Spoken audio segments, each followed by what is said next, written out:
Hey everybody, Matt Geary here for the Geek Pride cast on this Monday evening. Happy New Year, everybody. Feels like weeks since we've been on. 6 weeks, apparently. Jon Jo informs me before. Five. 5 weeks, apparently, before since we've been on here. But Happy New Year, everybody. Hope you had a good Christmas and a good New Year and everything's going well. Unfortunately, we don't have our regular Madam Misfit as our first. We usually have Madam Misfit as our first guest of the year, but we've got the next best thing. Our guest this evening, Alex Davies. Now, thank you.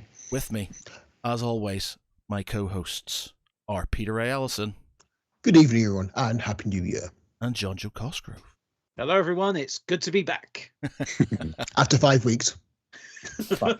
Okay, Alex. Well, welcome back. Yeah, thank you for having me. Thank you for having me. It was a pleasure. On previously, for those who haven't watched or listened to the previous podcast, for shame. Who are you? What do you do? What's your thing? Yeah, I describe myself as a freelance literature professional, which is probably an easier way to say it. I run a whole host of writing events, even getting into some film events quite recently, which has been really cool. Do a lot of teaching at a couple of different universities. So yeah, covering a lot of ground and a lot of it in sort of horror, science fiction, fantasy. So definitely that's kind of my my ballpark area. But yeah, it's very hard to boil down into short words. So freelance literature professional does for me. Yeah, because when I first met you, I think it was for alt fiction. Yeah. Way back in the day, which then became Edgelit. Edgelit, yes. And now you kind of ballooned into doing all your own events. Yeah, it's been interesting old journey, because I was back at Derby City Council. First kind of convention I ever did was back at Derby City Council. That was a horrifyingly long time ago, better part of 20 years, in fact. And yeah, everything's kind of spiraled from there, really, in a nice way. Spiraled upwards, shall we say. But yeah, certainly got a taste for doing events and running activities like that. And obviously, during COVID and during the pandemic, a lot kind of went online, so started doing a lot more stuff online as well, along with some of the physical events also. But yeah, it's been a fairly long road from the alt fiction days. So what's on the slate currently? What do you got going on?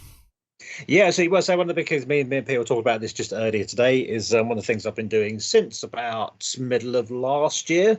As part of a project here in Derby called Dracula Returns to Derby. I'm going to, suited enough, geek out about Dracula for a minute, so you just have to forgive me. But Derby has a quite unique kind of place in the Dracula story, because the stage premiere, the theatre premiere of Dracula, took place in Derby in 1924, so we were celebrating basically the 100th anniversary of the stage premiere of Dracula, which is quite cool in its own right. What's also important about that is it kind of cemented a lot of the things that we sort of know and love about Dracula today. So the idea of Dracula as a sort of sophisticated gentleman character came from the play, the book. As anyone who's read the book will know that Dracula in the book is described as quite kind of monstrous and sort of horrible. And actually the film, the 1931, the Bela Lugosi movie, was based on the play. So kind of actually the Derby kind of role in the journey of Dracula, from the novel, from the monster, from the more kind of Nosferatu style Count Orlok creature, to the Dracula that we see people dressing up as of Halloween, and that we see so much on TV and in film.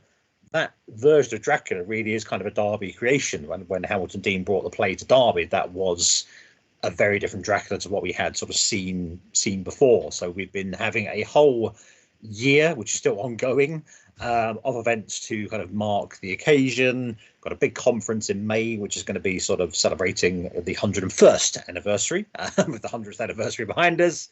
But it's been a lot of years in the making, and I think it's one of those things that's really cool that people don't know about. And it's been great kind of people sort of say, oh my God, I had no idea. And people are sort of like captivated by this idea that Derby, our little city, has this place in the kind of Dracula timeline. And in fairness, I didn't know. So someone told me about 2021. I was like, oh, wow, I didn't know that's a thing.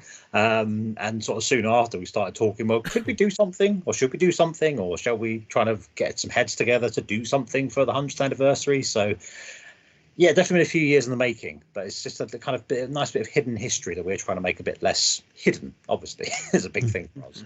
Yeah, I remember when it was that Dacre Stoker's talk, which is about March, April time last year. And I just remember signing up to you going, you do realise Dracula was massively influential on gaming and TTRPGs. Oh my God, yeah, absolutely. And I was just like, yeah, okay, it's like, we could really do something with it in the kind of in the gaming sector. And you went, yeah, okay, send me some ideas. Yeah, absolutely. Yeah, I mean, honestly, Dacre's been brilliant. Honestly, I mean, people who don't know, Dacre is the great grandnephew of Bram Stoker. I think that's right. Yeah, and he's kind of one of the foremost kind of researchers into Bram Stoker's material. He has been to super interesting guy. Yeah, he's one of like 3 or 4 people to have seen like the original manuscript with like Bram Stoker's handwritten notes and stuff. So he's done it all, and just like really like cool, super like generous. Like if he can help, he'll help. He's been brilliant from day one as Dacre, and but like I say, yeah, kind of the one thing we're finding is just like Dracula has just kind of, to coin a phrase, bled into so many things. Like say TV, film, gaming, art, like going to like anime and manga. Like the Dracula is just, you can't turn around for Dracula. Even like we were talking about, when we first sat down, it's like Hotel Transylvania. It's like Dracula is a kid's character, like as beloved children's. I remember Dracula. Yeah. Oh my God. I mean, I grew up with Dracula. I like Dracula by my first kind of. And I was thinking about that was my first exposure to Dracula. Oh, Dracula. Absolutely. Yeah. Igor and Nanny. It was just I loved Count Dracula, and that was sort of my first, I think, reference point for Dracula was Count Dracula. So the character is so. One of the things we've sort of been trying to do throughout the whole thing has been this idea of adaptation.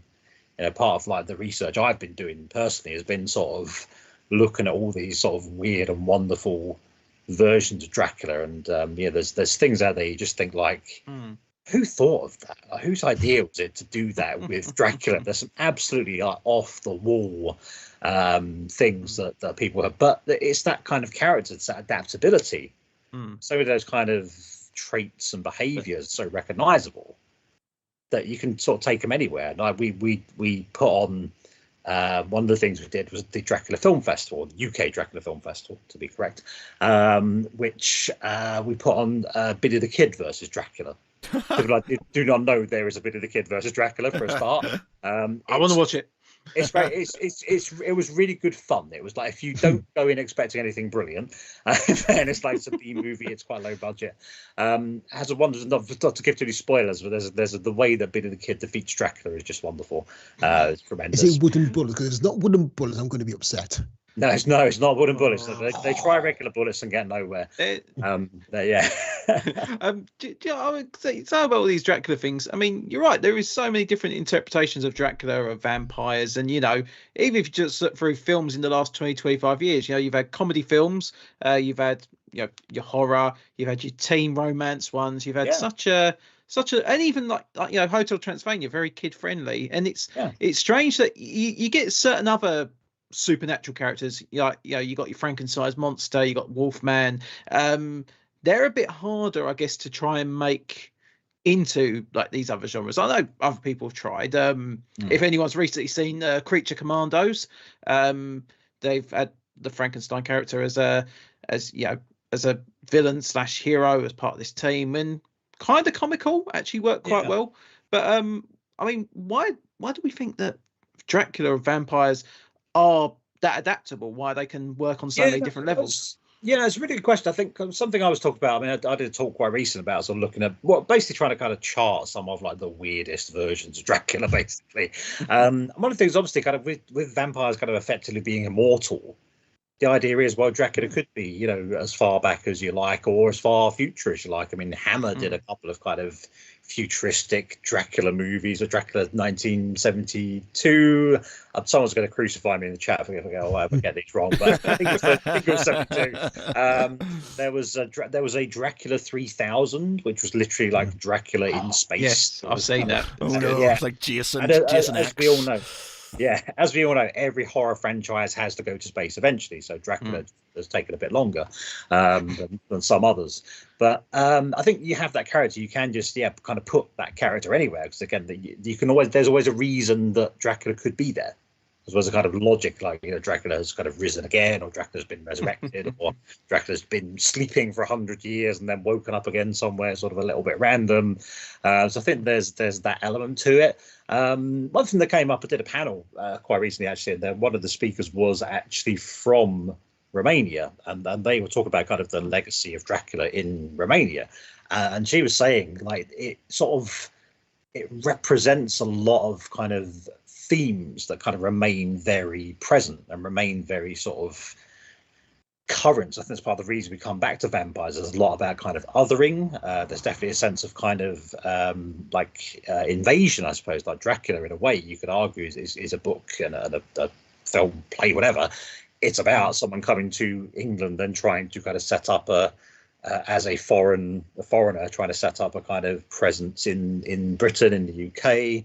So there's a lot going on about a lot of kind of like forbidden lust, and all those things are in the book in droves.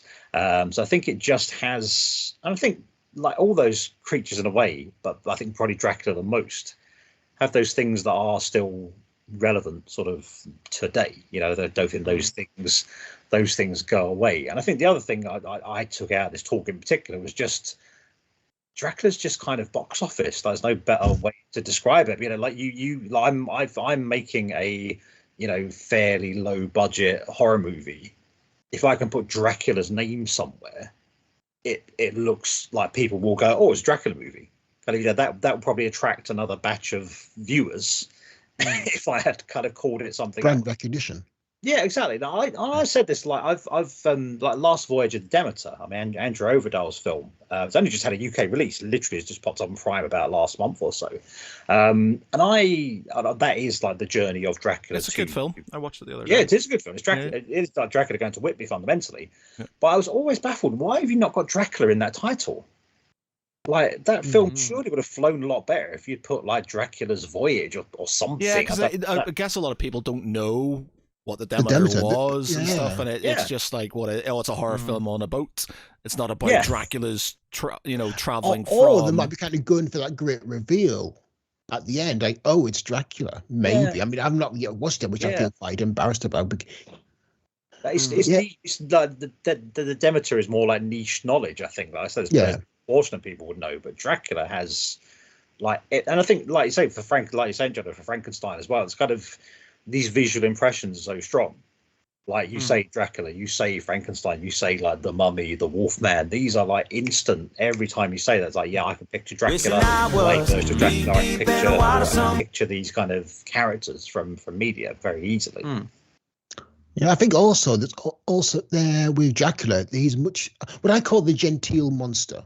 The Wolfman is a wolf. He's ravenous. The Frankenstein monster is a creation brought back to life and is very physically powerful, but not conversing.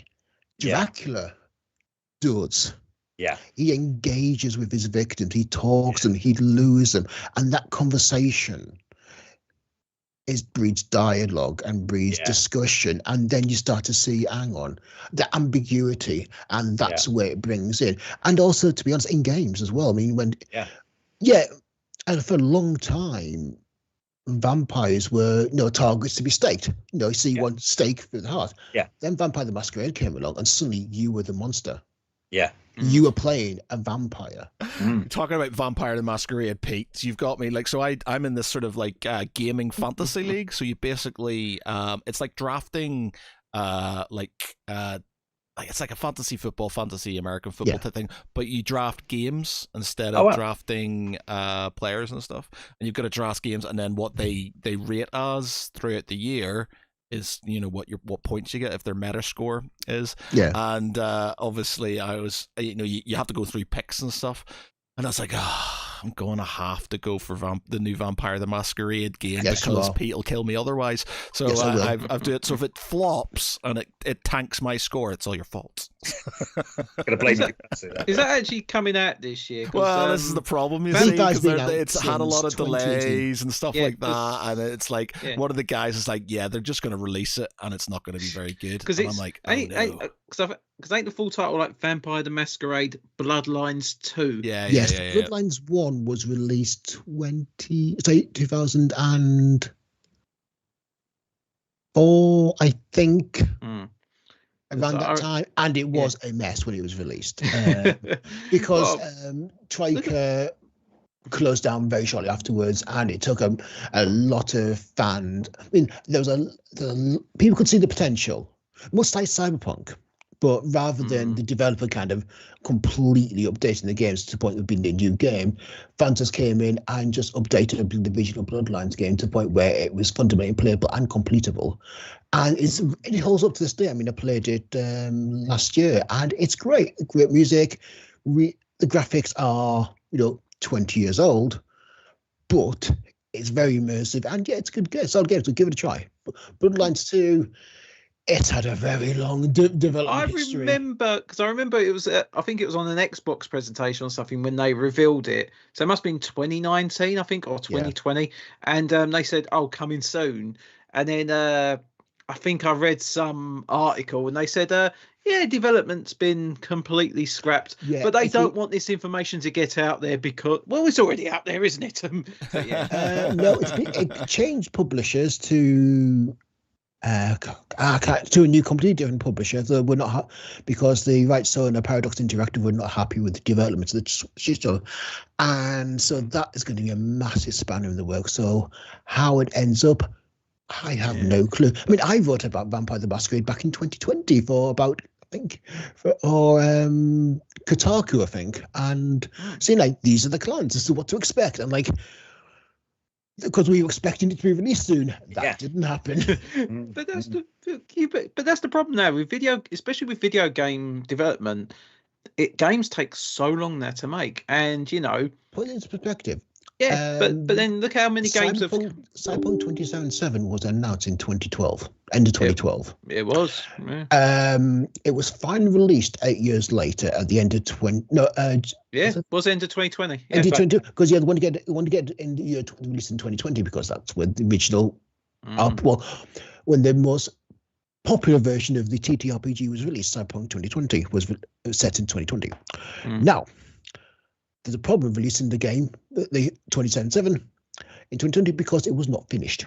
It was not ready. Yeah, it really wasn't. I mean, if you had a really powerful PC, you were fine. If you had a bog standard PC, or if you had like a next gen console, no. I saw a load of the. So that said, CD Projekt Red put in a hell of a lot of time updating it, stabilizing it, getting the code finished, and then completely updating the progression system to the point where it is not only fundamentally playable but also really, really good. And yeah, I mean, it's good. They shot themselves in the foot because when they first announced it, well, they said when it's ready. When they released it, it wasn't ready, and that really hurt them. But there's always studio mandates. They always say, yes, we've got to hit a certain deadline. And like you say, it matches with the original. Yeah, it matches with the original 2020. So, you couldn't have got a better marketing point than that. But then, there was a certain little event in 2020 that did affect quite a few things. So, kind of probably got in the way a little bit. Actually, I mean, from a live event perspective, obviously, every live event from 2020 to 21 and probably 2022 was cancelled. But now kind of, things are pretty much back to normal. But have you seen a change in the events you do from between pre and post pandemic? Yeah, I mean, for me, I'm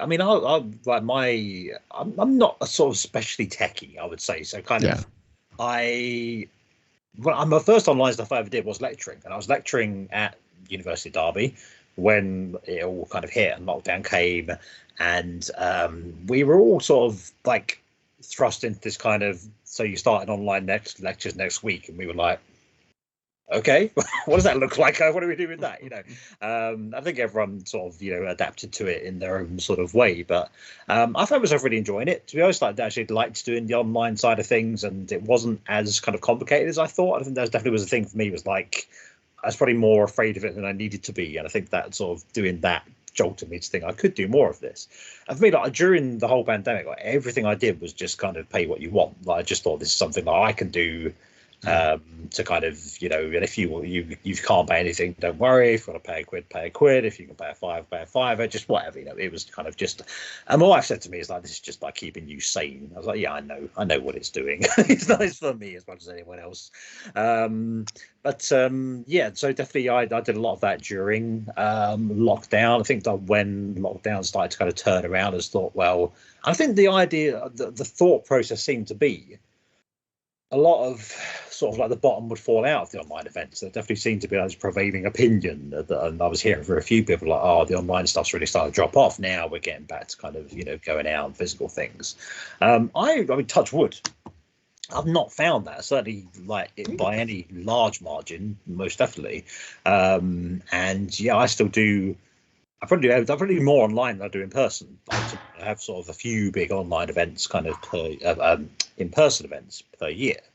But online, I'll be doing courses and I'll be doing sort of one-offs and all sorts of things kind of throughout the year. And I think it just, to me, like as an event person, it just kind of opened up so like new possibilities. And actually, I can do. And the biggest thing for me was, I suppose, with the kind of the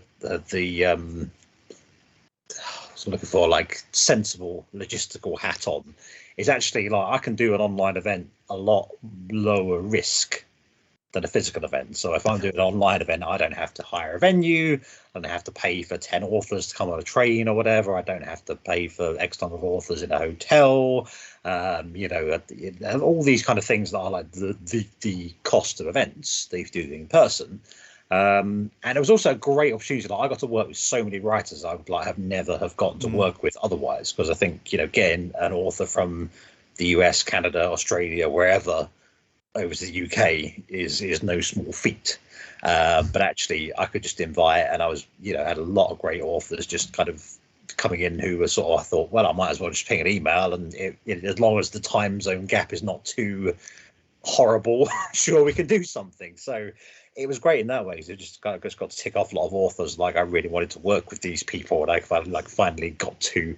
And one of the people I finally got to an event with, I've been trying to for years, Sylvia Moreno Garcia, who's a Mexican author living in America, and her books are just fantastic. And I was kind of like, oh, I really want to do something online, and I kept trying and I finally got to do it. But I don't think anything like that would ever be kind of possible in person, or if it is possible, it's very hard to achieve. So that was definitely a big thing for me. And online, I think it's a slightly different audience, maybe like it's not always the same people going to both like the online and the in person.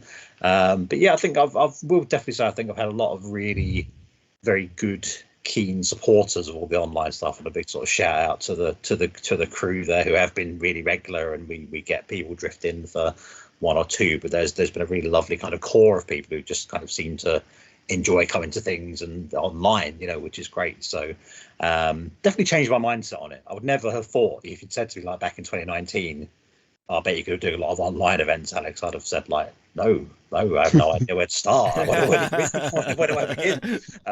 But yeah, it's definitely been an eye opener, and it was needs must in a way. I think for a lot of people during that kind of needs must as the devil drives. But I think it really, I mean, like that online event has been possibly the only good thing to come out of it all. I think remote working and online events are the two big things, positive things that came out of that year. Oh yeah, I mean, because I mean, my wife works from home now pretty much full time, and I work from home.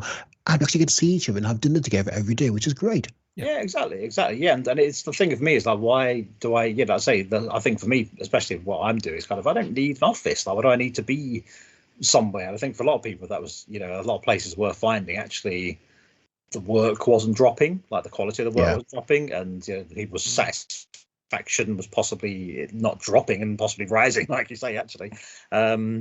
And it baffles me the places were so insistent, like you have to come back to the office. Like, well, I think it's because they had overheads. It's like if my Probably. company, they were like, I'm very lucky in that like I get to work from home like pretty much all the time now, which is great.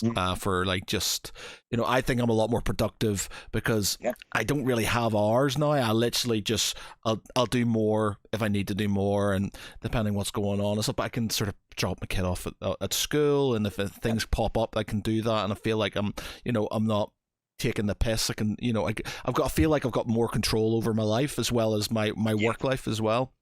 Yeah, such a lot of difference. Yeah, but basically, as long as you're meeting your goals, they're happy. Yeah, exactly. And they sort of they had started pushing people back in, but like only 2 times a week. But I think it's more for the fact that they just bought. So we just merged, or we basically bought out a rival solicitors, and like they had a purpose-made like office, like it's really fancy, really nice office, and I didn't think they fancied the idea they got this office with nobody in it. So they sort of kind of went, you kind of need to come in and sit in these chairs to justify the fact that we spent all this money on this fancy new office and stuff. So people come in. That being said, there's not room for everybody in there all the time anyway, so it's just like the hot seat and stuff. So it's all good.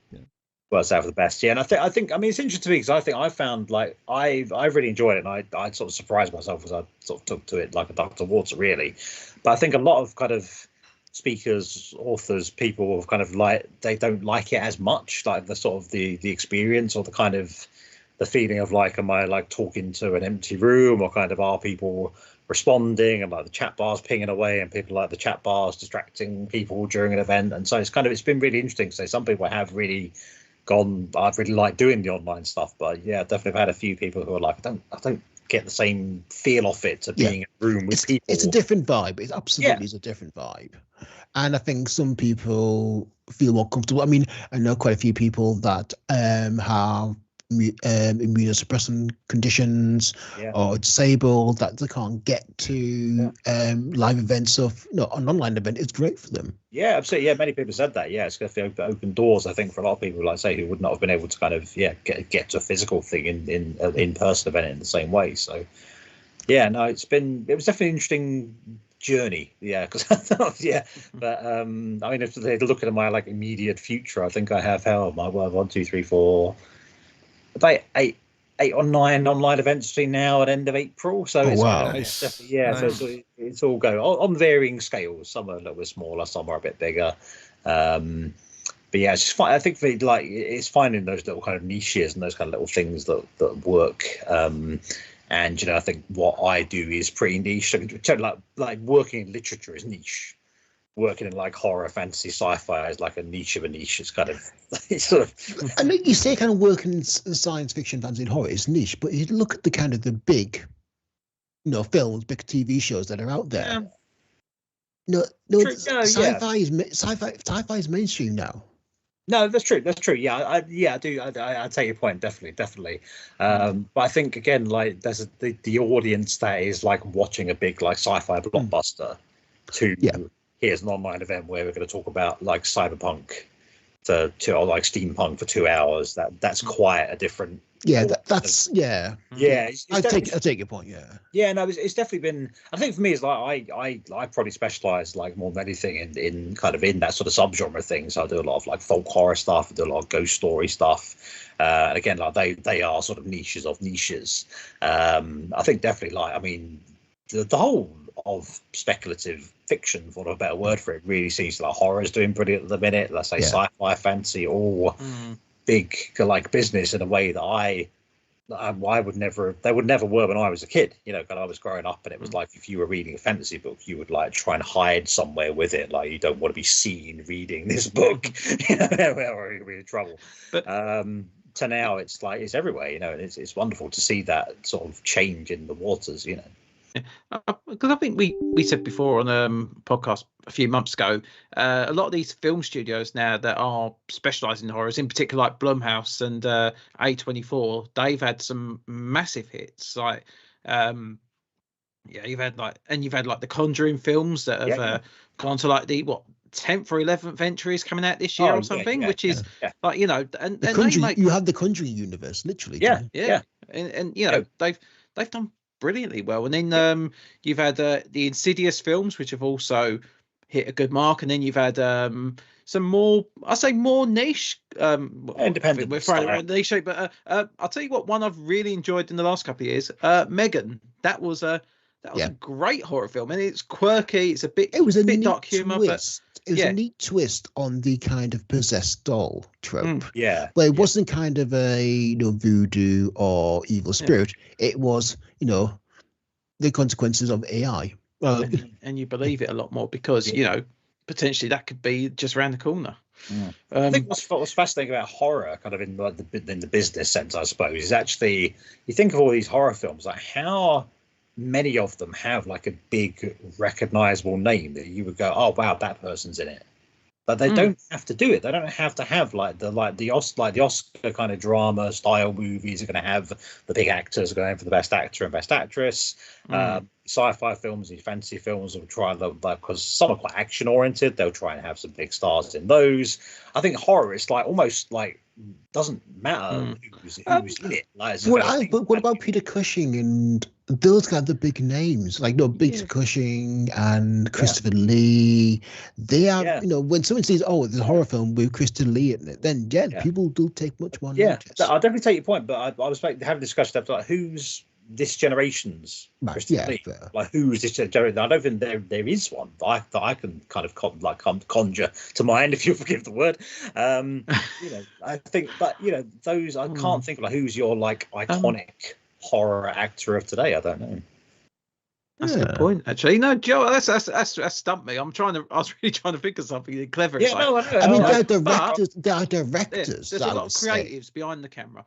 Fede Alvarez, who is like Neil Marshall and like your Robert Eggers and Eggers is Gaster, I think it is, like I say, it's behind the camera, but I think it's really. So I think what you end up with is horror is kind of relatively inexpensive to produce a lot of the time. I was doing pretty well. I think also when you got not once an unnamed cast, but also less famous cast, there's ambiguity there of who's going to be the survivor, who's going to be the villain. Because you go, they've got the big paycheck, so they're going to last until the end. You don't if they're all kind of, again, I hate to say it's unknown or not as emerging. Well. Yes, and those as well emerging, you have the ambiguity. You don't know. I mean, did you watch The Hunt? Not top of the head. No. Oh, The Hunt. The Hunt. There was kind of that. Again, it's sort of like The Most Dangerous Game, but I don't think I recognised any of the actors in it, and I enjoyed it because I have no clue who's going to survive. Yeah, exactly. Yeah. That was that film that was on.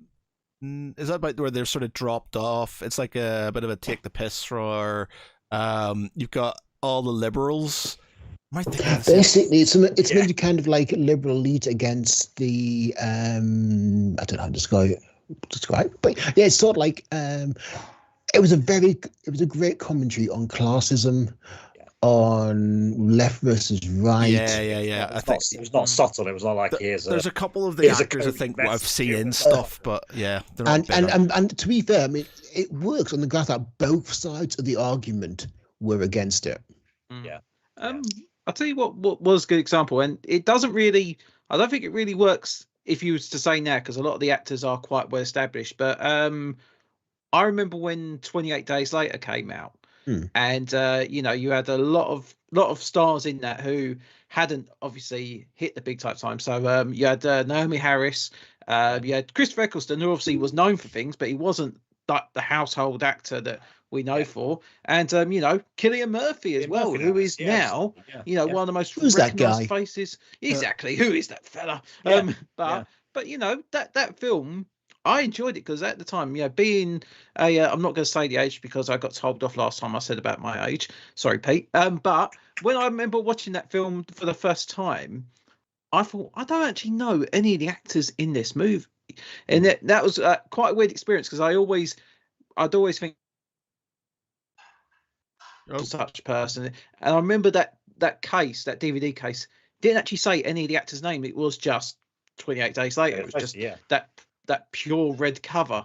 And it was like, that's different. That's so. Yeah. And that was like, I'd obviously watched horror films before, but I'd always watched a horror film that had a established name. So like Alien, Sigourney Weaver. Robert Englund in Nightmare on Elm Street. Yeah. So, but to actually have 28 Days Later was like, that was great. And there's such an innovative horror film as well, because it was very low budget. It was filmed on cheaper cameras. It was filmed on a lot of the shots as well, they were doing like with people just sort of like out of earshot. And they, in the middle of London, how do you film a post-apocalyptic movie in one of the busiest cities in the world? Really, you just take the chances. 5 o'clock in the morning. Yeah, it's true. Yeah, exactly. Yeah. Or you shut off a motorway for 5 minutes just so you can get that one shot. Yeah, if you mess it up, we're not doing it again. Also, those shots were really good actually, because it just reinforced that this was, a very empty world. It's like, I've driven up and down the M1 loads of times, and it's never quiet. The only time, the quietest I've ever seen it was when England's through to the World Cup. Yeah. And I just kind of was driving up one day, and it was like, well, I'm just driving to the World Cup. I have no interest in football, so I'm just going to drive straight up, and it was great. Yeah. Even the police were kind of watching the football. Yeah. I think that's the other thing with horror, is like you could pinpoint those like successful movies that were. Like you mentioned, Paranormal Activities. Someone mentioned Paranormal Activity. These are films that were made on a relative shoestring. Yeah. That went on to be massive hits. Like 28 Days Later.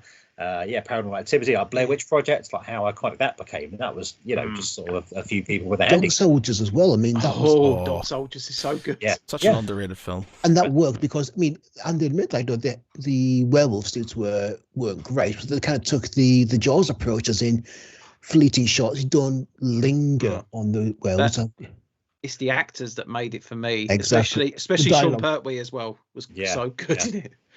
I think if you're like a director and you're sort of saying, I've got a pretty low budget for something, I think like horror would kind of be one of my go-tos. I think you said you've seen those success stories, you've seen those templates before, and I think also you've got so many sort of horror specific, or like so much streaming has so much interest in horror. So you have things like Shudder, and there's loads of horror films elsewhere. There's like Full Moon Pictures, mostly do their own stuff, but Troma now. And there's so many like horror specific, kind of like cult specific. Like Arrow have a lot of horror on their streaming as well. And again, if you can get picked up, you made a film on a low budget, you can get picked up by an Amazon or a Netflix something. It's like great, and that's all I need to do. That's sorted. And that's the thing. A lot of directors who have then gone on to do bigger projects did start on a low budget, because it shows that they've got creativity. Yeah. Oh my God, like Brain Dead and all them. That's Bad Taste, and then he goes on to direct the best trilogy of all time. I was back to James Gunn, who started on Romeo and Juliet. Yeah, exactly. Sliver. Yeah, absolutely. I love Romeo and Juliet, but that's what's I spot for that. Just hoping Superman's good. Yeah. Do you know what? It's one of the things, because you see all these people that are really bashing James Gunn over all the Henry Cavill stuff, and I watched that trailer and I just thought, do you know what? I've got hope, and I really hope it's going to be a good film. I think this is going to probably be, and I know it's a bit of a weird way to say it, I think this is going to probably be one of the most comic book films of a comic book adaptation, because it feels like they're really drawing on some proper big stories from, especially like the 70s and 80s Superman comics. There's a lot of classic designs in the characters, and come on, you got Crypto as well. And he's wearing shorts. And he's wearing the shorts as well. Because that was for some reason a big point of contention. In this modern day and age, where you have cryptocurrency and bitcoins, can you really call your dog crypto? Because that just feels cruel. Yes, you can, because you got to think of why crypto was at one point a name you were proud to say, and you're going to be proud to say it in 2025. And now we've got Doge. Yes, and all these other. I've never understood crypto. I was in a conversation. Someone's trying to explain it to me. I was like, oh God, I just don't get it. Basically, it is a Ponzi scheme. Yeah. All the tech bros out there, I'm not sorry. Everyone makes a cryptocurrency. Even the girl that said Hawk Tour has now got her own currency. She's in a lot of trouble for that, though, isn't she? Did not go very well either. Yeah. Yeah. However, there's going to be a Geek Pride cryptocurrency coming soon. So get your is there Geek points? Geek.crypto. Oh God, no. Geekso. There we go. Yeah. Oh my word. There is not, by the way, ladies and gentlemen. There's no, not. There is not. Isn't it? Yes, yeah. But I mean, you saying. I mean, if you look at NFTs, I mean, they were a massive thing. Was it 2 years ago? And then they're just silent. Evaporated, haven't they? Absolutely. Yeah. People sound like they lost a lot of money on those things. But then video game companies were getting into NFTs for some reason, Yeah, which was just weird. Yeah. Oh God. There's money to be made, I suppose. Yeah. But the thing is, all you need to do is get a load of rich, gullible rich people to sort of buy into it, and then you can make your money, and then that's it. And you move on. These people made their money and moved on. And there's so many scams have come of it. Like so many things on Netflix. All these. Have you seen that biggest heist ever with all the crypto with the couple who basically stole billions of pounds or billions of dollars through crypto and stuff? I listened to. Sounds familiar. The podcast on BBC about Dr. Ruja. Yeah, the Crypto Queen. Yeah, Mr. Kiss, the missing Crypto Queen, where no one's seen her. Yeah, she robbed billions out of people, and she's just going to miss Dr. Ruja. And that was just a shocking, and also why I don't do crypto. Yeah, exactly. Yeah. I wouldn't know where to start. I mean, I did hear these kind of strange stories of people who, like, when they bought Bitcoin initially, and they were like, "Oh, this thing's like not taken off," so they bought a pizza with it, and that pizza's kind of they could have like had £1 million instead of that pizza. That's sort of that's kind of crazy story. Or the fella that threw away his hard drive and then went to the landfill site to try and find the computer that apparently had like. It wasn't a computer; it was a hard drive, and basically that eventually the owner of the hard drive took the count of the court, and the judge just through the case like going, "No, you binned it. Get over it." and it's assuming that the hard drive is still working after many years buried under soggy, filthy, wet rubbish. Yeah. Now, hard drives are many things, but one thing they are not is robust pieces of technology. I mean, a hard drive can balk itself if you sneeze on it. Yeah. I've lost some hard drive. I remember like one of my main hard drives sort of died on me, and I lost so much stuff. It was very up, Matt. You always back up. Yeah, well, and to be fair, he didn't lose the coins. He lost the pass key to get to the coins. Yeah, that's it. Yeah. So it's still floating up there in the ether. He's got like one in several tens of billion chances of guessing it. Yeah. He's probably got a better chance of guessing it than finding it in a landfill, to be honest. So and have it working. True. Yeah, that's exactly. the key thing. I mean, he said, "Oh yeah, we'll split the funds." Like, that's assuming it works. Yes. What's 20% of nothing? I got offered Bitcoin many years ago, and was like, I don't know what this thing is. So I was just like, nah, I'm not interested. The fact it's unregulated should terrify a lot of people. I've seen a lot of things now where, like every day there seems to be someone else that's trying to launch a cryptocurrency. And the idea of, I know probably one day that is going to be how money does work. But how can so many of these get launched? And because I know we're going completely off of being Geek Pride now, but, because it's regulated. People ascribe that. I mean, currency, it's basically something is given a value. Yeah. Now, a lot of the countries' currencies, they're regulated. They have to kind of abide by certain rules, regulations. These cryptocurrencies, yes, we are saying this is worth £10. Yeah. Well, it's £10 what? Well, it's just worth it. Now, typically, currency is based on the value of the country's wealth. Like, be it gold. Typically, it's gold, but with crypto, it's saying, no, we are going to ascribe it a value. Because based on how much we value it's worth. Yeah. And it's but it's unregulated. So they could say, one of the big things that Dr. Ruja did was that, all your currency, your digital currency you've got, we're going to double it. I say basically you'll get double the amount of value. But that's not how currency works. You think about inflation. If you double something, you're halving the value. Yeah. sort of hyperinflation almost, isn't it? Exactly. And that is why you need regulated currency to stop cowboys like Dr. Vreesia. And so it is insane that so many smart people are being gullible into buying into it. You get a lot of greedy people as well. That's the problem. And I know I'd said before we started I didn't really want to talk about a certain TV show that's just finished its second series, but there's even a lot of mention of cryptocurrency in that as well. Yeah, one of the guys, he's sort of nobody likes him because he lost him a load of money. With a character named after a fantastic Marvel villain. But yes, anyway. Yeah, absolutely. Yeah, no, it's been. We just finished watching it today. I know you don't really spoil us, Jon Jo. It's been a really good series. That's what I'm saying. I've got to the last episode because the weird thing is that I can watch certain TV shows, but my partner, she doesn't like almost any other TV show that I will watch. Basically, any superhero film, and bear in mind, any live action superhero film, she calls them cartoons because that's just her way.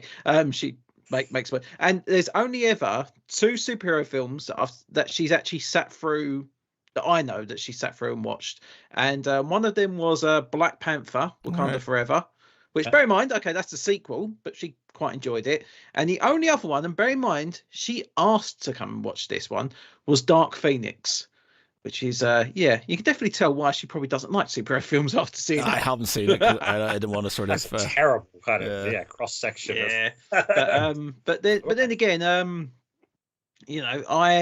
and then especially when it comes to like picking films in the cinema, we have 2 very different people, because I said last weekend, let's go and see a film. She said, come on, let's go and do something. It'll be nice. Let's get out. And I'm looking at all the films on the board. It's like, I kind of watched Nosferatu because, I remember watching the old film years ago and I really loved it. Sonic the Hedgehog 3, because I'm a big fan of the Sonic films, Sonic games. Yeah, and no. My partner said, no, we're gonna go and watch this film. It's like, We Live in Time, Andrew Garfield, Florence Pugh, a very depressing film. Lovely. Yeah. Have you seen what did you think of the Nosferatu film, Alex? Have you seen it? I haven't yet. No. I don't get to the cinema half as much as I'd like, to be honest. Yeah. It's been on my radar. I'll definitely get it on streaming when it rolls around. But a lot of very interesting discussion about it. Because obviously, in keeping with the 1922, it has this kind of very different look to the kind of Count Orlok kind of character to the Dracula that we're used to. And kind of say like the Orlok from the F.W. Murnau was like as described in the novel. And I think one of the Skars is the Skarsgård playing. Bill Skarsgård. Bill Skarsgård. Yeah. It's far more it's very like Vlad the Impaler-esque, actually. Kind of the comparison has been like the images of Vlad the Impaler is very similar to that. So definitely leading into the kind of the roots of Dracula, if you have the roots of the kind of vampire character, if you would.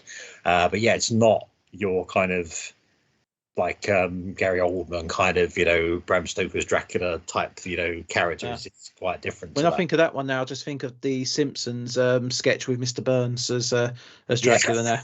Yeah, absolutely. But yeah, it's great. I mean, it's great to see again, like to see these things being sort of revived. I think it's definitely it's always going to divide opinion. I try and always take my kind of try and form my own opinion, I suppose, as far as I can. But like my social media has been very split on it. A lot of people I've been seeing on social media said they really like it. I've had a lot of people say it was quite slow.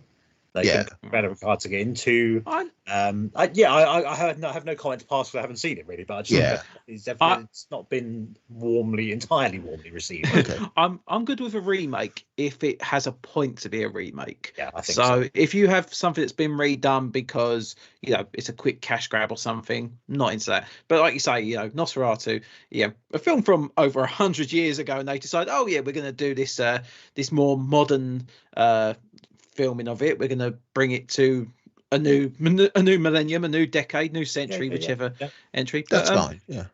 There was a 70s one. There was a Klaus Kinski. I never watched that one. 70s, yeah. So there's another one somewhere, but there's been a couple sort of cinemas. But yeah, Nosferatu, I'd say it's kind of definitely like the biggest kind of budget sort of one that we've seen really. I mean, the original was kind of, oh god, again the story of the original is a real a real mess. Because is it Max Schreck really leaned into it, didn't he? Oh yeah, he was method acting, like they were kind of line is like he was not seen on set other than as Count Orlok. Like he was like if he was not the original method actor. Yeah, absolutely. Yeah. But it was, of course, they tried to claim it was a retelling of Dracula, of course, in kind of which of a fashion is, but it's not a licensed one. So again, this is kind of like back to the Dracula thing. Is again then basically what happened is the Florence Stoker, Florence Balcom, tried to sued the company that made it because like you've made an unlicensed rendition of Dracula without permission. The German courts ordered all the copies destroyed. Basically, the only reason we have Nosferatu as a film we can watch now is apparently there's a couple of versions were in America. And again, Dacre was really dubious about this because the story is apparently that Bram Stoker didn't register the copyright in the US. Oh, interesting. And Dacre was like, no, Bram was like really meticulous and really careful. He managed a theatre, like he was a numbers person. He was a kind of like legal person, So he's a bit dubious of that theory, but basically the story goes, that basically the only reason that Nosferatu survived at all, this kind of mass destruction of all its copies, was a couple that were just out in the US that kind of got discovered a bit later on. So, so there's a timeline where there is no Nosferatu whatsoever, barring kind of the sort of interesting. Because Bram Stoker's Dracula, he has planned out the entire route that Jonathan Harker takes, and then also the route that Dracula takes, and it's planned out meticulously. Yeah, absolutely. Absolutely. Yeah, definitely. So like when Dacre was talking about kind of the notes and everything, like Bram, he was literally he was looking at the maps and looking at the journeys, and this is the train, and there's that train to this train, and very careful to be as kind of realistic as possible within the world, telling a story about a vampire, of course. But we have this idea he was really trying to kind of stick to the facts, as far as he could. And there's a lot of kind of talk about there is apparently a place in Transylvania where the castle would be. Like there's no castle there. Obviously, there's like this is the point you can pinpoint. This is where the castle would be. The castle in the book itself is based on a real castle, like the layout of a real castle. I think it's up in Scotland. It might be Cruden. Is it Cruden Bay? It's somewhere up in Scotland. That there's a whole thing about Cruden Bay up in Scotland where Bram Stoker wrote a large chunk of Dracula as well. There's a lot of kind of authenticity that Stoker was going for. I think Nosferatu is, again, like I said, great film in its own right, but it did land itself in hot water by claiming to be a take on Dracula. One of the things I've been researching, there is actually an earlier version of Dracula than that, which is literally as a lost film. It's an Austrian production called Dracula Halala, or Dracula's Death, from 1921, and this is like utterly, there's like 4 stills. Oh wow! And then there is a novella. There's like a version of the story that you can access without too much difficulty, which kind of tells the story of this movie. But literally, it's lost to the kind of ashes of time. That was where all the film was happening, like in that kind of early silent era, like Germany, Austria, Hungary was like a powerhouse in that kind of industry. It was huge. Like the filmmaking out there was massive. So really interesting. But there's a lot of media that has disappeared over years. One of the things that I got interested in quite a lot back 10 years ago was around Doctor Who, because there's so many of the old tapes from the 60s and 70s that have just been wiped out of existence. Every now and again, the odd one does get found, maybe in an old TV station or in someone's house. Recently, there was a radio, a TV station in Africa which found about 5 or 6 of these old tapes, like just random episodes that just somehow just been collected, and they BBC bought them, polished them up a bit, given them a bit of a new lease of life, and they've just released them as these odd episodes. And it's And I'm so fascinated by it, like this idea of like something being gone and sort of then rediscovered. And and then there was one of the big ones of recent is for anyone who watched the 60th anniversary, they reintroduced a character known as the Toy Maker, who was only ever in one episode before, well, one story before, played by the legendary Michael Gough. But only one of the 4 episodes was still intact, and that was the final episode. The other 3 have been lost for years. And then a few years ago, someone found a recording of the episode. So not the visuals, but they found someone had recorded off of a TV the 3 episodes beforehand. So they had these audio, which BBC then bought up, have tried to clean up as much as they can, and then they've made an animated episode for each of these parts. And recently I watched it, and do you know what? As much as I have to commend BBC for what they've done, the animation was horrible. It was really, really bad. But to finally have that story in one complete package was good. It was nice to finally experience that. And it's one of the things that I love Doctor Who, and I love experiencing the old tales, because a few years ago a lot of these stories were lost. They were considered to never see the light again. But every now and again, one of these are being found. They're trying to recreate them, trying to now almost like correct the wrongs of the past, trying to keep these things alive. But and I know it's not just Doctor Who, but I always thought that was probably one of the more prominent ones, because you think of such a big franchise of nearly 1,000 episodes as well, all these all these countries that it probably got sold to, and such a big company like the BBC. Why would they not have kept these tapes? How does it get lost in the first even about 60 years ago, you're talking about 1960. 1963. The storage mediums we had then was, film and magnetic tape, and they are not ideal storage systems. I mean, still the best way, if you want to preserve something, you want to really preserve it, vacuum seal it in paper, write it down, and unplug it from the internet, because it'll get hacked otherwise. Right, let me just make a note of that. I was thinking about this. This is like, we've got all of this sort of knowledge on the internet, just so much knowledge, and it makes me think about the sort of kind of 40K sort of grim dark where they lost everything. It's like, if the internet was like the internet, because everything was just to go boom, had this massive EMP, like what we wouldn't have a lot left. There would be so much knowledge-wise. Just go on paper. And then what would happen? How many times would you say you probably look on your phone a day to find something out? Yeah. That's what I mean. Books are now just things that I have on shelves because they look pretty. I buy the book because it's there and I want it pretty, and then I read it off my phone, or I read it. It's got an audiobook and stuff like that. It's like, it's the same with music as well. I used to buy loads of CDs and stuff. I don't really buy CDs anymore. And Matt, have you heard of the Carrington event? No, I don't think I have. Have you guys heard of the Carrington event? No. It's a 1 in 100 year solar storm, which can wipe out all electrical devices by creating a massive EMP effect that will hit the Earth. Ooh. We had one about 130 years ago. Oh, okay. So it's a bit delayed then. We are due one. Okay. Oh God. Right, I'm gonna vacuum seal my house. Vacuum seal, lead line it. Yeah, lead line. Oh yeah. I'll do like Delboy and Rodney did when I'll just make myself my own little bomb shelter on the roof. I'll be fine. But it's basically the last time that hit, it kind of wiped out a lot of the telegram stuff like that. We weren't a very technically advanced species. Yeah. Now we are. But there was a TV series that had I'm pretty sure that was sort of the premise, that something happened, and there was Into the Night. In that Channel 4, wasn't it? What?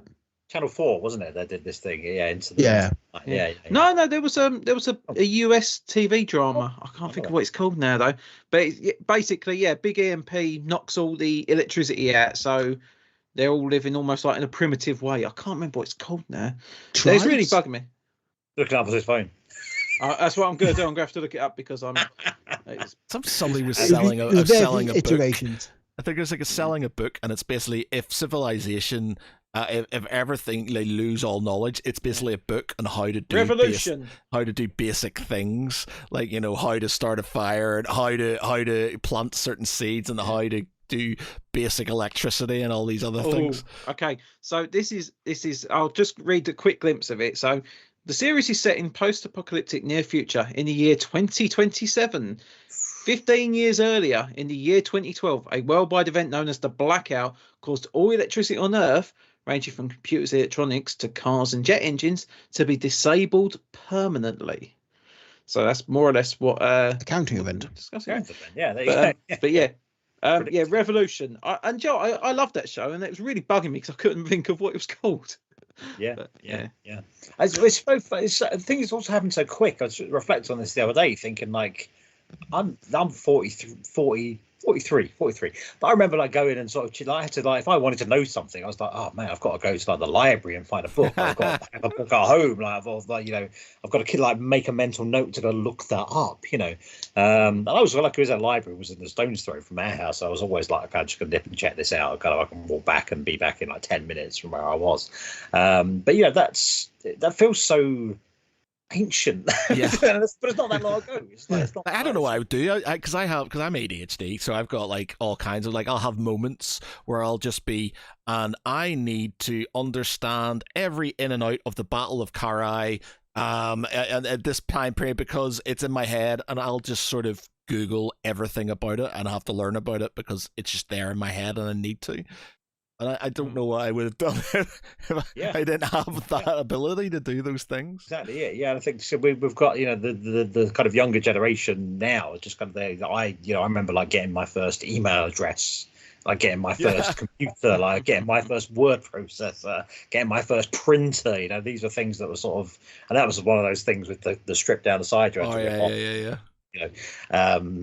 Dot matrix, they call them now. 9-inch dot matrix printer. Yeah, that's it. Yeah, it makes a right racket printing thing. Yeah. And again, this is like I say, this is people who are like in their 20s will never have known any of this. It's all been there from day one. Again, even like kids now growing up with they're so savvy with it. Yeah, my daughter keeps on trying to press. Like, she'll be sitting here with me, and she'll try to press the screen because she thinks it's everything's touch screen. Yeah. My daughter did it years back with the TV. She was like, my mother-in-law had this like big TV, and she just went up to it and went swipe it.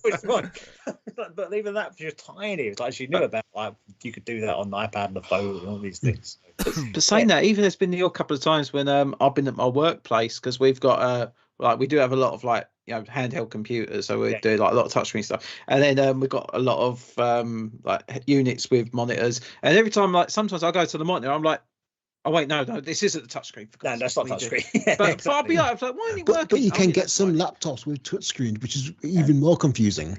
Yeah, absolutely. Yeah. But it's moved so fast. That's things like sort of you think where we are. And that's the thing that kind of is frightening in a way. Where we're going to be 10 years from now, 20 years. What is it? What's that? The film, the three body. Three-body problem. Yeah, the 3-body problem, and the whole thing with that is the aliens start doing stuff because they're scared of humanity, and the reason for that is they kind of say, it took that alien civilization X amount of millions of years to get to where they are, whereas humanity, and they said like, look at the difference between sort of launching their first rocket and then where we are now and how quickly we've moved forward. Like, you think 50 years ago where we were and now where we are and how things are moving quickly. And it's just like, in another 50 years when they arrive, they'll go completely out, sort of like tech them and stuff. It's mad how fast and you think how slowly things moved. Like, you think, and it's like the advent of electricity, I guess, but you got like, you think about it, like I did my history and stuff, and it took them sort of, I think it was like 200 years before they realized that if you put the bayonet under the gun and not a plug bayonet that went sort of in the gun and stuff, and it's like it took just the sort of simple things to move on. You think how long even like in armor and things like that. As much as you had like plate mail, like it was effectively the same sort of thing going on, and there wasn't a huge sort of evolution of stuff. And then suddenly, bam, things just went like skyrocketed. Technology. One show to watch that gives you a really good impression of that is For All Mankind, because that shows you like the space race at different, like every decade, so 70s, 80s, 90s, 2000s, and so forth, and the jumps in technology of that time is really astonishing. It's exponential, isn't it? Yeah, absolutely. It is literally exponential, because they go from just basic like rocket stuff to, you know, high tech to effective to what we have today, and just it just kind of reinforces just how far we've come as a species. A lot of it is basically because we are now talking to each other much more than we ever did. When we've got that, you know, telephones and a global telecommunications network and Wi-Fi, so we can share, talk, share information, share drawings, share documents. That point we start to collaborate like never before. That's the one thing it gets me. I think about it like a lot is, you know, one thing that not scares me, upsets me the most about dying is not that I'm dying or I'm going to have missed family and blah, blah, blah. It's that I'm not going to see what technology and things is going to be like in the future, where we're going to go to, you know, what heights we'll get to and stuff. I'll not get to see that. I'll not get to sort of be part of that and stuff. So that's sort of. I'm not going to get my hoverboard. Yeah, I want my teleportation. I want my jetpack. Come on, my jetpack. Yeah, on my teleporter. Yeah, all that crazy stuff. Yeah, absolutely. Yeah. No, it certainly will be. You know, the next generation will just. Yeah, will be. I think life will be unrecognizable almost. Let's say 50 years from now. Yeah. Mad. Well, we think about that. Life 100 years ago will be 1925. Completely different. It was literally completely different. We were between two world wars. Yeah. We got like a post-war recession, and you know it was completely different. I mean, my granddad like was part of like the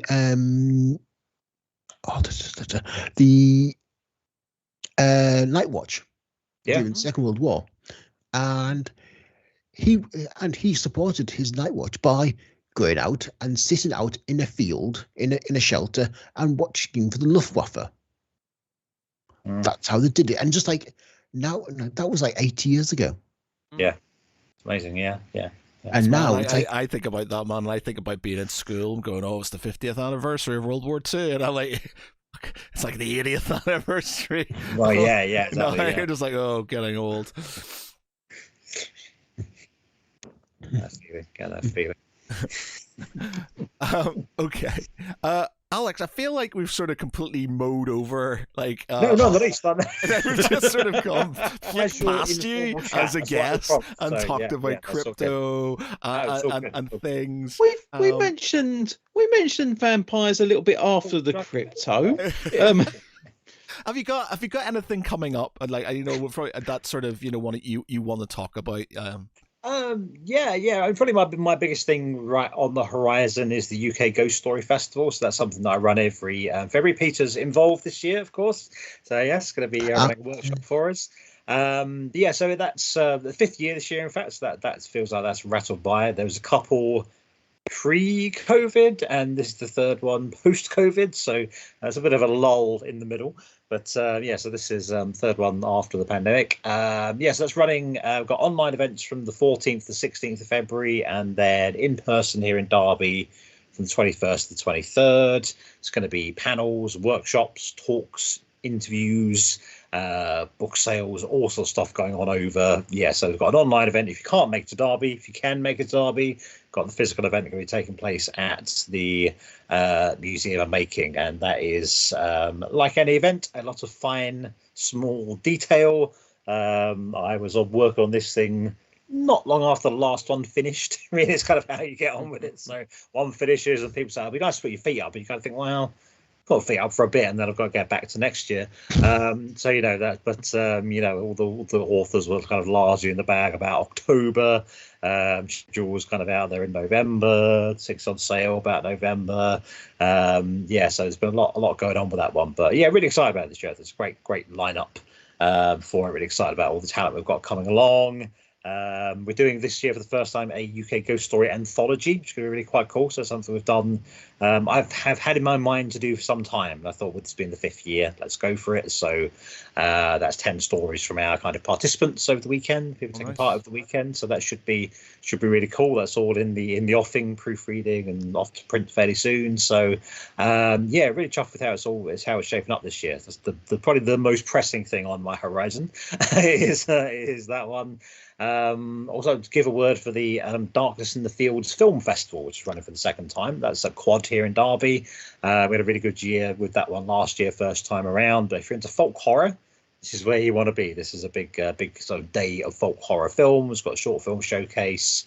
We usually have quite a range of new films. Lots of discussions in the works I can't talk about yet, which is half the problem right now. But we can have really good, lively program of folk horror films on the day, and that is the 22nd of March. There's a lot of dates floating around, so I have to try and keep my dates straight. I'm pretty sure it's 22nd of March. But yeah, there's a lot going on this year. So someone asked me this morning, like, how's your 2025 shaping up? And I was like, good, but like very, very busy. And there's a lot of stuff even like later in the year. I can't really talk about yet. One of the things we are doing is a big Dracula conference. That's going to be I think it's the 14th to 17th of May. So again, around that anniversary time. That's coming up there as well. So that's May. There's a few things later in the year that are booked in that I just can't really say anything about. But it's great. But it's so exciting. I think there's so much. I mean, I'm finding there's just it seems to be a lot of demand for events. Like touch wood, like long may that continue. But definitely from audiences, and I'm getting people pop up to me and go, "Oh, hey Alex, can we do this?" And I'm like, "Yeah, I guess so. Yeah, why not? let's go for it." And I've always been very sort of, I'll give it a go once. Sort of has always been my attitude. I think like you find out by trying. And I've probably had a few things haven't quite worked out how I liked. Just that's the nature of the beast. But definitely kind of always very open minded to try something a bit different. And if it works, it works. If it doesn't, it doesn't. And but once you find something that works, you can stick with it for a bit. And it's nice to be able to do that. So it's going to be a big year. Definitely a big year. Very exciting stuff ahead. I'm glad. Sounds exciting. Like definitely. It's really good. It's kind of it's something. Like I freelance for the most part. I'd say I think I'm on contracts for uni, kind of sort of short term, stuff that I tend to do at unis. But I guess I still even now I get such kick out of them. So I've been doing events for like 20 years, and I still kind of every time is like so exciting and sort of who can I get to come along and how's it going to run, and seeing the people there on the day and getting that kind of vibe and the energy off it. And I just think it's so. I've just count myself really lucky to be able to do what I do. I think there's sort of so many people out there who do jobs that they seem to really, really hate. I think actually kind of, and maybe I could be making more money doing something rather more sensible that I hated, but I want to do something that makes me happy and kind of gives me joy. I think so. That's the trade-off, I think. But it's always just, and the thing I love the most is sort of it only has that kind of life in a way for one day or like a weekend or like the time it runs. You plot it out and you plan it, and there's just kind of little steps along the way. And then like seeing it come to fruition is just an amazing thing. Like just kind of to be there, it's like, oh wow, it's real now. It's not on spreadsheets and Word files and and emails. It like actually exists as a thing that people are here and people are attending and getting involved in. So I love that kind of seeing it. Like the Frankenstein's monster, it's alive, for that one day. So that's really cool thing to be able to do. Amazing. Okay. Before we call it a night, Jon Jo. First, our new section. We've moved on from the pop quiz, and we're just having a quiz now with our resident quiz master Jon Jo, who now does a thing where he's gonna throw us some awesome questions, which Matt's going to get some sort of priority on this time round, unlike last time. Well, let's see. So each of you guys are going to be given a round. There is options, and with your round you will have 3 questions based on that subject. So tonight's subjects are Star Wars, Marvel, The Simpsons, one I was looking forward to, Dragon Ball Z, and Game of Thrones. Ooh. So, Mr. Matt Geary, what are you going? Oh, I'm getting first choice this time. Guess you go first, please. Okay, fine. Yeah, but Right. don't you remember how Matt moaned last time? No, it's because I got all the good ones. And Pete got the good one and killed it. Come on, Matt, you go for it. Oh, I'm all excited here, right? Okay, so, Star Wars or Game of Thrones? Let's go. I was at a Game of Thrones tournament at the weekend. I'm going to have to go Game of Thrones, I guess. So let's do that then. Oh, okay. Right, okay then. So, Game of Thrones. Question number 1 for you, Matt. By what No, this is so easy. Why did I write this for you? By what nickname is Peter Baelish known by? Littlefinger.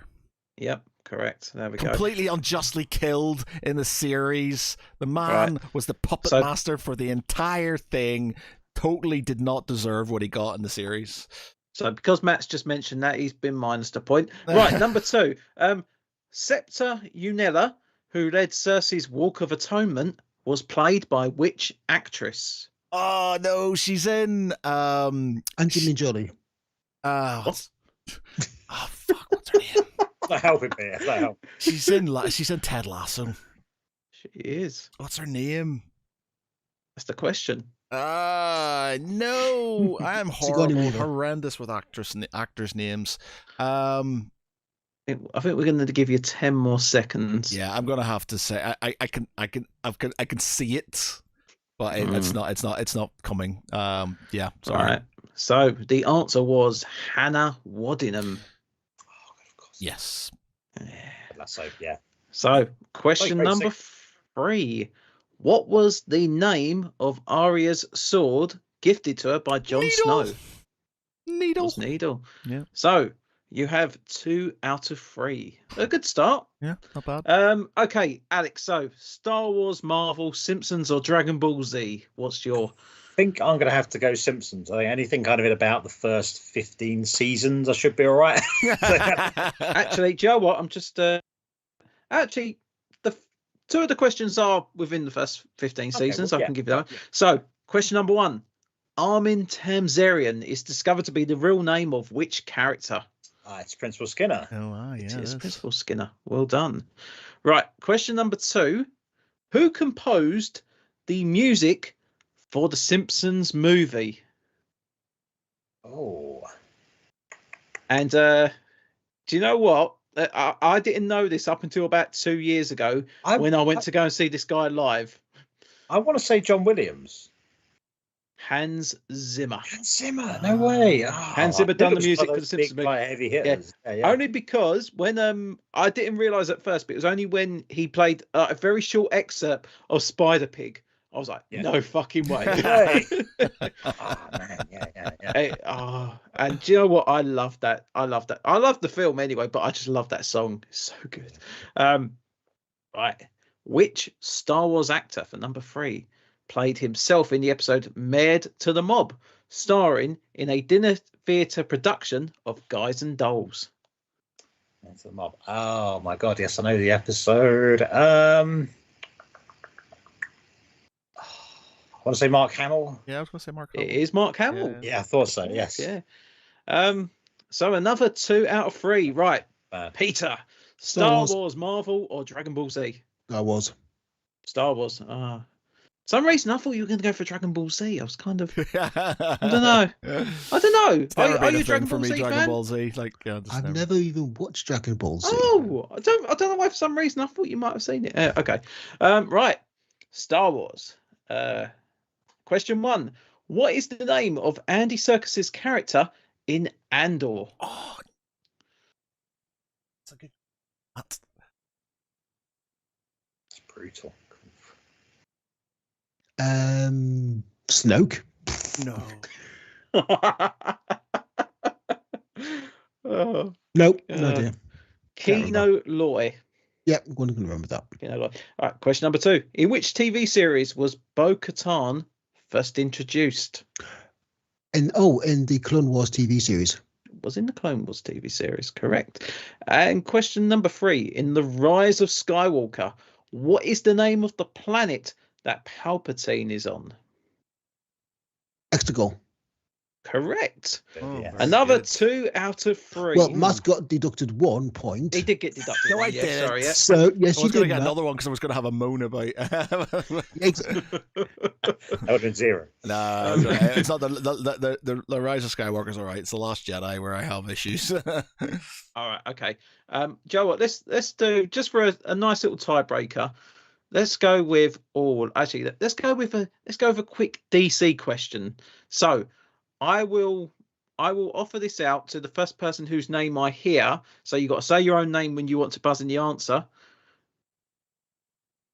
Who played Robin in the 1966 Batman TV series? Not Burt Ward. It was Burt Ward. Well done, Peter. I'm not good at fast things. My brain doesn't work fast enough.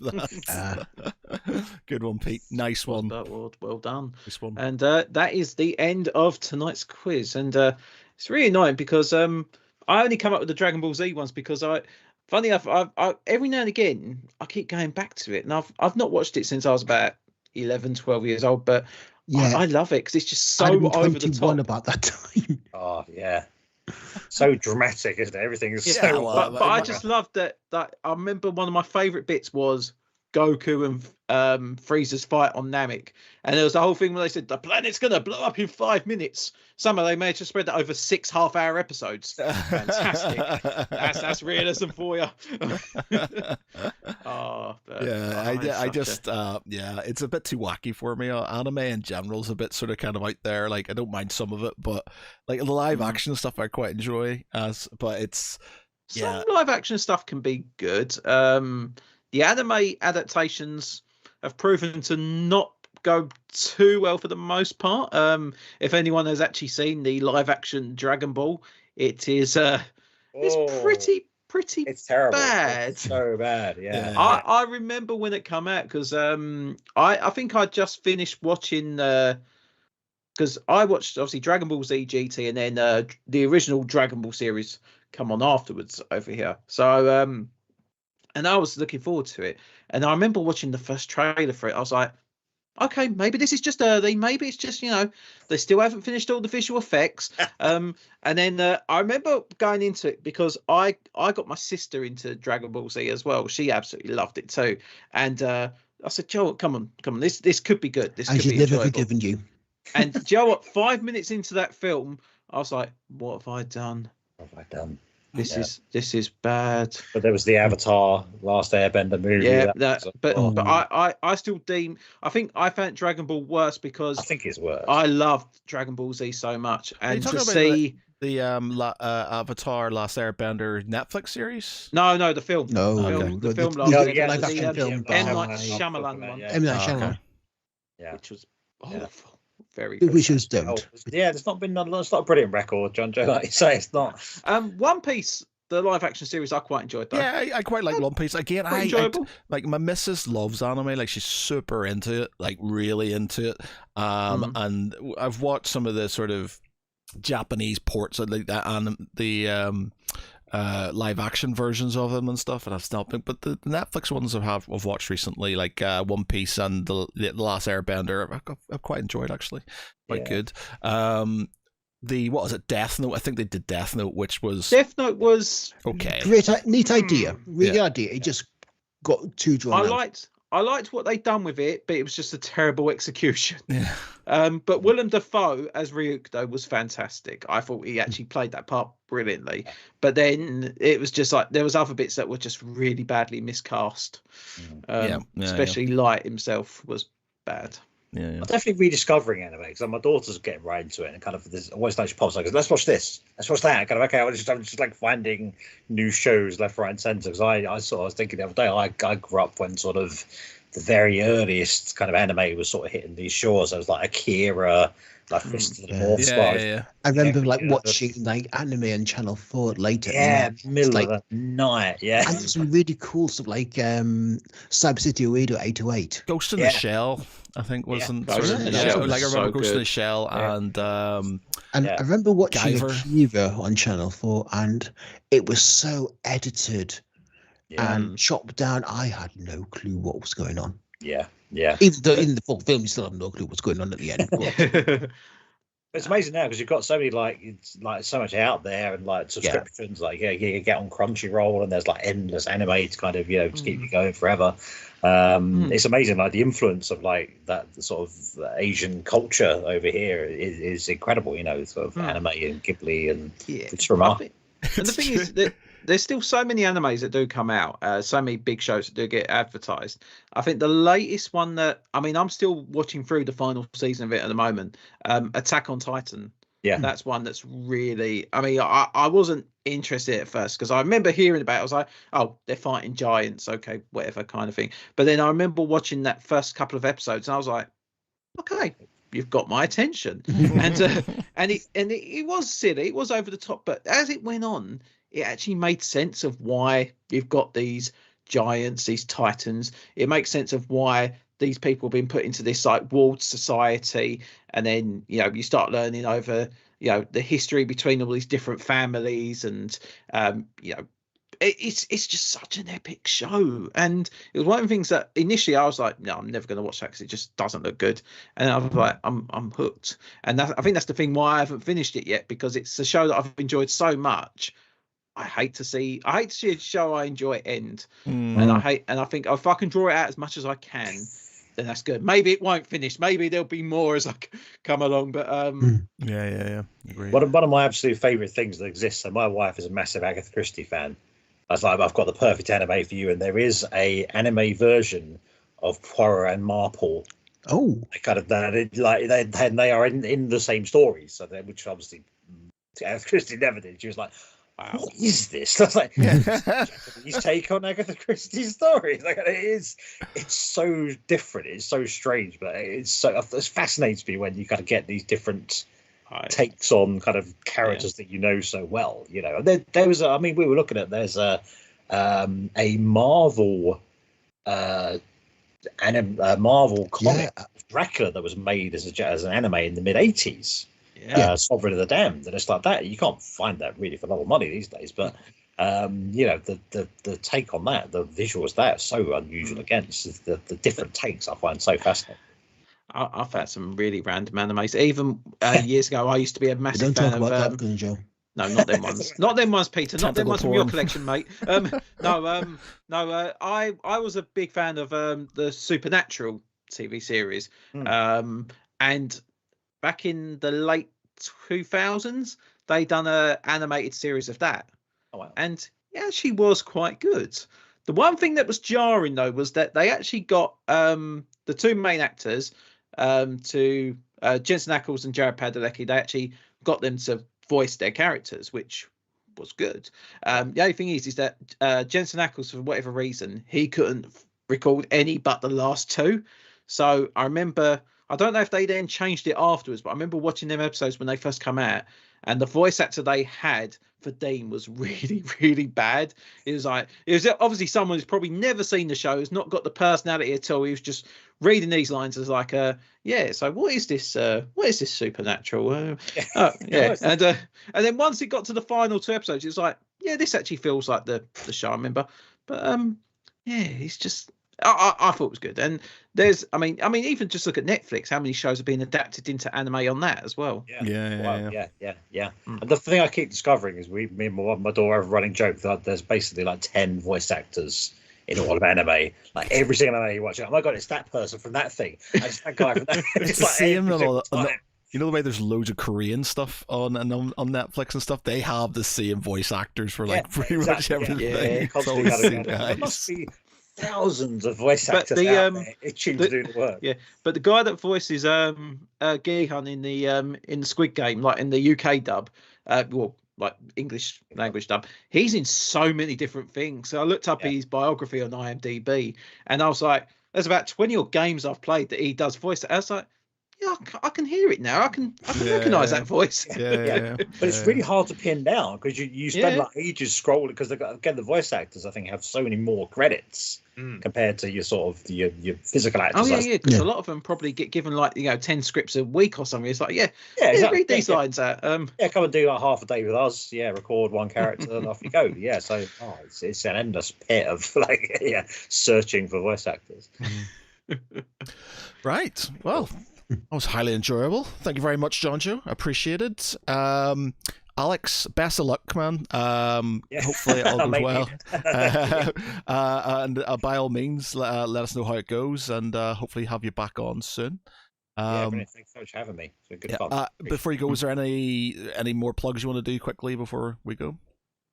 Anything else I can mention that I can talk about? So one more I'll talk about probably my next online event that's big on the horizon is Fears of the Dark. I do a 6-week online horror writing school. So I have 6 guest workshops, 6 feedback sessions, some other extra options as well. I think this is about the 8th time it's run, so it kind of keeps going and going, which is lovely. My biggest problem is finding brand new horror writers who've never done it before, which is a nice problem to have. I love to try and get sort of many fresh voices and fresh takes as I can. That kicks off on 4th of February, so that's kind of next on the horizon.